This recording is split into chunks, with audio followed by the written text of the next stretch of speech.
নমস্কার, Sutapa's kitchen with ব্লগে সবাইকে স্বাগত। আজকে কিন্তু আমি আবার এসে গেছি। সেটা হচ্ছে আজকে বানাবো ট্যাংরা মাছের দো পেঁয়াজা। ট্যাংরা মাছের দো পেঁয়াজা অনেকে অনেক রকমভাবে বানায়, কেউ শুধুই পেঁয়াজ দিয়ে বানায়, যার জন্য নাম দো পেঁয়াজা।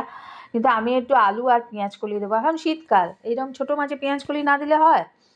তো আমি এখানে একটা মশলা করে নিয়েছি, দেখতে পাচ্ছ বাটিতে। একটু হলুদও দিয়ে রেখেছি, আর মশলাতে দিয়েছি আদা বাটা, জিরে, আদা, কাঁচা লঙ্কা আর একটা টমেটো বেটে দিয়েছি। রসুন আমি দেবো না, কারণ ট্যাংরা মাছে আমার রসুনের গন্ধটা একদমই ভালো লাগে না, তাই জন্য রসুনটা স্কিপ করেছি।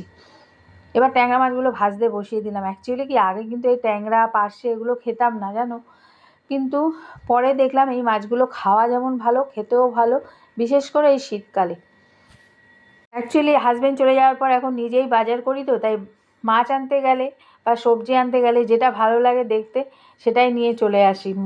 মানে হাতের কাছে পয়সা থাকলে সেটাই নিয়ে চলে আসি। এটাও ঠিক তাই হয়েছে। দেখতে পেলাম ট্যাংরা মাছগুলো লাফাচ্ছে, নিয়ে চলে এসেছি। এবার সব মাছগুলো ভেজে নেব, তারপর আর কি একটু কালো জিরে ফোড়ন দেবো। মশলাটা তো করাই আছে, আর সামান্য একটু মিষ্টি দেবো, কারণ ট্যাংরা মাছের পেঁয়াজ কলি আর পেঁয়াজটাও তো অনেকটা পড়বে, তাই জন্য একটু মিষ্টি মিষ্টিই হবে। আর আমি একটু কাঁচা লঙ্কা যেমন বেটে দিয়েছি, কুচোও দিয়েছি, আর সাথে কিন্তু আমি একটু দেবো গোলমরিচের গুঁড়ো আর একটু লেবুর রস। কে কী দেয় জানি না, তবে গোলমরিচের গুঁড়ো আমার এই ধরনের রান্নাতে খুব ভালো লাগে, আর লেবুর রসটাও দারুণ লাগে। সবাই দেয় কিনা আমার জানা নেই। এই যে লেবুর টুকরোটা রেখেছি, দেখেছো? মাছগুলো সব ভেজে তুলে নিয়েছি। সব মাছে ডিম আছে এমনটা নয়, তবে কয়েকটা মাছে আছে। এবার আমি দিয়ে দিলাম কালো জিরে ফোড়ন দিয়ে দিয়েছি। এবার কালো জিরে ফোড়ন দিয়ে পেঁয়াজটা দিয়ে দেবো। পেঁয়াজ আর টমেটো আর তলে কাঁচা লঙ্কাও আছে।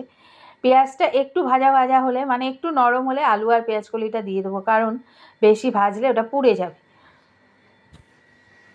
পরে এডিট করছি তাই বলছি, খেতে কিন্তু দুর্দান্ত হয়েছিল। যদিও জানি তোমরা সবাই পারো, সবাই জানে, তবু ভিডিও যখন করি তখন কি আর কোনো রেসিপি ছাড়া যায়? এরকম ধরনের কন্টেন্ট অবশ্যই ছাড়া যায় না, তাই জন্যই একটু করলাম। এবার আমি পেঁয়াজ কলিটা দিয়ে দিয়েছি, দিয়ে একটু নুন দিয়ে দিয়েছি, দেখালাম দেখলে। এবার নুনটা দিয়ে বেশ খানিকক্ষণ একটু নাড়াচাড়া করবো, কারণ পেঁয়াজ কলি তো সিদ্ধই হয়ে যায়, আর আলুটাও ছোটো করে কেটে নিয়েছি, তাই কোনো অসুবিধা হবে না। এইবারে সব কিছু হয়ে গেলে মশলাটা দিয়ে দেবো। মশলাটা দিয়ে আরও খানিকক্ষণ কষিয়ে নেব। মশলাটা দিয়ে খানিকক্ষণ কষিয়ে তারপর মাছগুলো দিয়ে দেবো। ভাজা মাছগুলো দিয়ে না মশলাটার সাথে কষাবে, খেতে কিন্তু খুব ভালো লাগে। জানি তোমরা হয়তো অনেকেই জানো।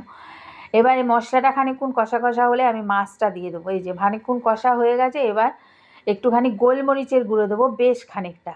দারুণ টেস্ট হয়, দারুণ দারুণ। যারা দিয়ে খাও তারা তো জানোই।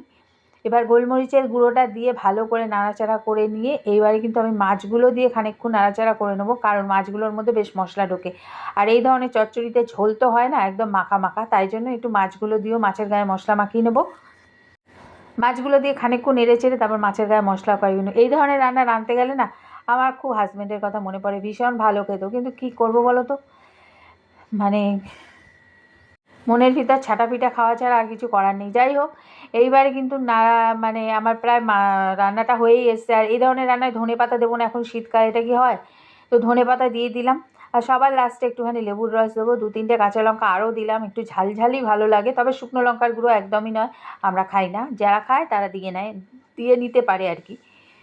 তো এই যে এবার একটু লেবুর রসটা দিয়ে দিলাম। এবার কিন্তু আমার রান্নাটা হয়েই এসছে, সার্ভ করে দেখিয়ে দেবো। যদি ভালো লাগে তাহলে সাথে থেকো, পরবর্তী ভিডিও নিয়ে আসবো। আর কি লোভ হচ্ছে তো গরম ভাতের, দারুণ দারুণ। দেখে কি মনে হচ্ছে?